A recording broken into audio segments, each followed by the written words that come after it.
choices you make as any leader and as any company is how are you going to present yourself to the world?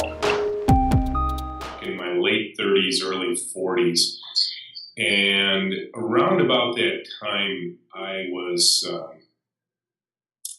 doing very well in terms of how the world would look at me. A lot of positional authority, lots of stock options, long time history with a particular company. And so the world would have measured me and said, Rich was very successful. There was only one significant problem, and that was here. I was not happy with my work life. There were times during that time period where I was taking the longest possible drives to work so I could arrive as late as I could without being noticed, because I just didn't want to be at work. I actually hated my job at that point. And yet I felt pretty trapped in it because when you achieve all the material success, those become, as my father used to describe them, golden handcuffs, right? And so I was in that mode, and I was digging and searching. My search took me to authors and books and that sort of thing because I was yearning for something. I was yearning for a better work life. I was yearning not just for me to be different, but I was in a leadership position now, and I was struggling with what does it mean to lead? What does it mean to grow a team? What does it mean to produce good results regularly, systematically? Was there a holy grail of management that somehow I was just missing? And I have to admit that I'm sure there were a few years in that time period, probably my mid to late 30s, where I just simply assumed maybe I'm not cut out for this. Maybe it's just me. Maybe I reached for the management rung of the ladder and I shouldn't have. So it was during this time that I kind of made a fundamental decision that there was actually a very tough choice, and it happened. I made the exact opposite decisions within about 10 hours of one another. And so my boss back at the time brought me into his office and he said, Rich, I'm going to start moving you up quick. That evening, I looked him in the eye and I said, I have no interest whatsoever in doing that. And he was kind of pissed. But I went home that night and I reflected on my career to date. I reflected on everything that I had wanted from this career when I was a kid. And I had imagined something that when I was younger, I had imagined a very, well, quite frankly, I look at it now, I had imagined Menlo. Now, I wouldn't have called it that, but I mean, what you see behind me here and what we've created, I actually had imagined that when I was 20 years old. And that night, I was confronted with that dream. Because in some sense, by telling Bob, my boss, no, I was finally giving up on that dream. And I thought about it and I said, you know what? You've got to give it a shot. You've been waiting your whole career for this to happen. And so I went in the next morning and I said, Bob, I'm going to sign up for what you asked me to do, which shocked him because obviously this has been a 180-degree turnaround. And I said, but just on one condition. And he said, really, what's that? And I said, I'm going to build the best damn software team this town has ever seen, and I'm going to need your support to do it. And this was a pretty dramatic turnaround for me. And of course, Bob was shocked because, just the night before I turned him down, and now I'm not coming back just with, yeah, okay, I'll try it. It was like, no, I'm going for it. And I might stumble, so I'm going to need your support along the way. That was seemingly at the time a tough choice because I was worried I was signing up for an uncapped personal commitment. My kids were around that time, sort of 8, 10, and 12. So I knew I was signing up for a big responsibility that might keep me away from family and that sort of thing. But I realized that I think even then, and certainly now, that there's one thing to take time away from your kids. There's another one where you you sell your soul short, and your kids see it every day.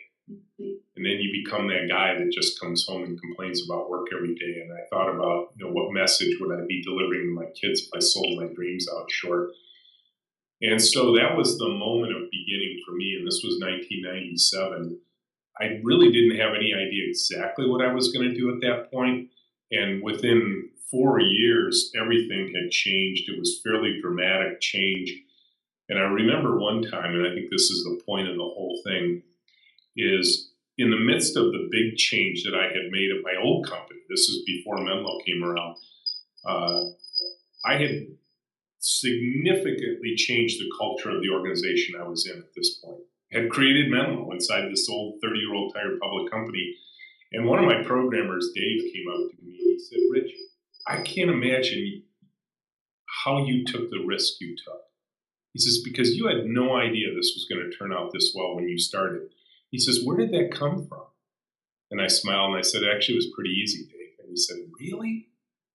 He says, why? I don't get it. He says, you had everything. You had the perch, you had the title, you had the authority, you had the pay, the options, everything. You put all that on the line. I said, Dave, what I wasn't willing to put on the line was me. I wasn't willing to trade away my heart for what I did as a profession. I said, I wasn't running towards risk.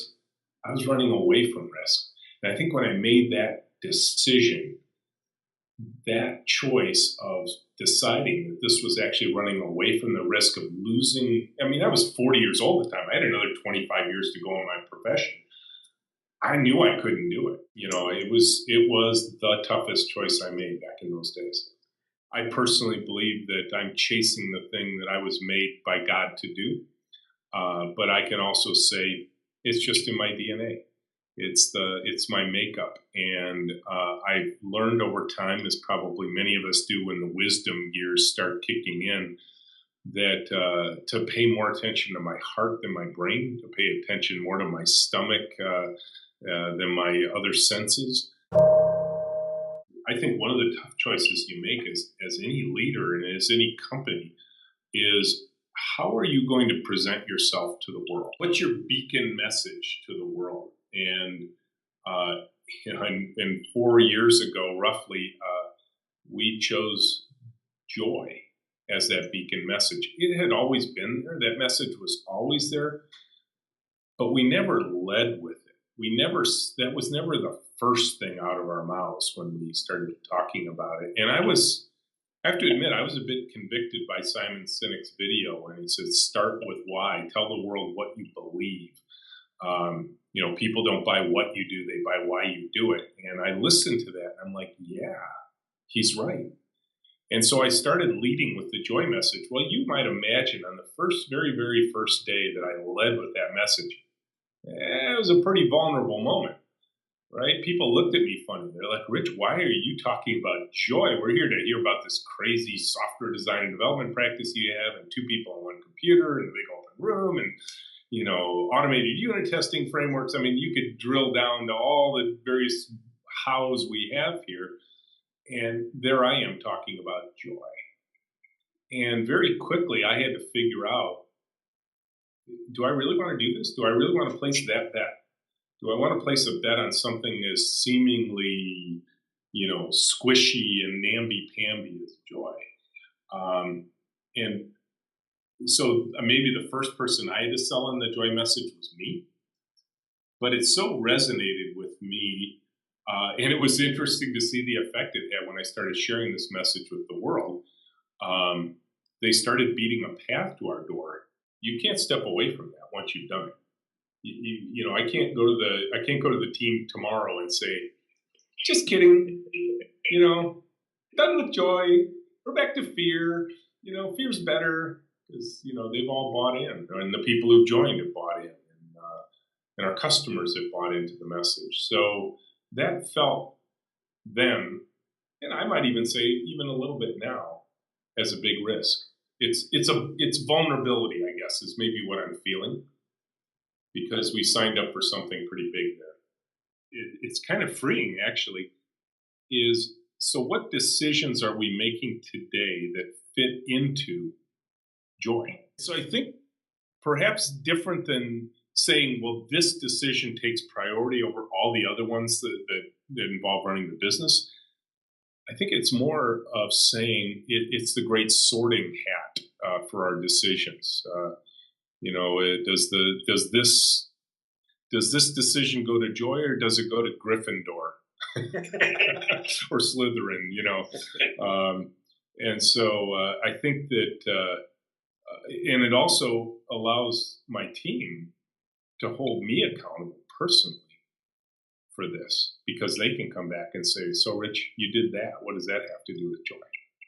One of the most important things I can do as a leader is work as hard as I can to help align the world's outside perception of us with our inside reality and the heart and my heart for where we're going as an organization. If I get those 3 data points in alignment, life starts to get quite a bit easier. What I see these days is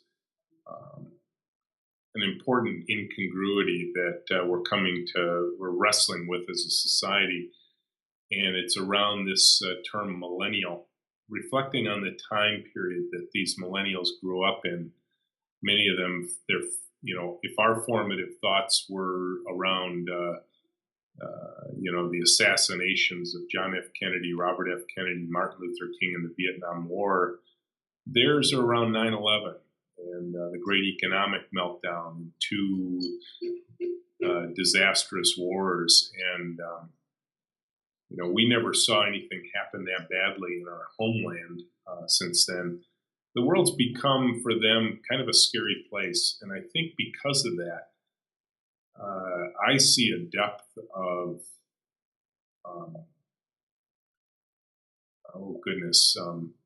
social responsibility at a younger age, I think, than perhaps some of us felt.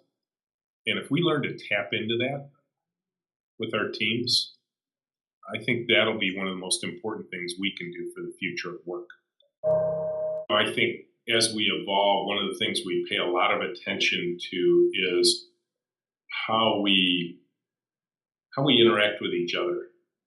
How do we, if we see something going wrong, how do we give feedback to another person on the team in a way that's helpful, not hurtful, not destructive, not confrontational? How do we care so much about each other that if I see you doing something that doesn't align with our culture or probably isn't healthy for your long-term fit, how do I give you feedback in a way that you'll actually hear it?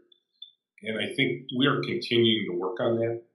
It's one of the reasons we fell in love with the Vital Smarts crew and the crucial confrontations and crucial conversations. This is in some ways, the most important part of humanity, whether it's at home, in our neighborhood, in our communities, in our schools, in our workplaces, is how do we be honest in a way with one another that it's uplifting rather than harmful? And we're still working on that here. We're still figuring that out. And I think that requires a depth of concern and attention that's worthy of it. It's incredibly valuable to do it, to focus your attention on that. And I'm gratified that I see every year we're better and better at that than we were the year before, but we still have so much to do on that front. And, I'm hoping to be a better husband, a better father, a better leader in our organization, better neighbor, better citizen because of the things we're learning. Wow.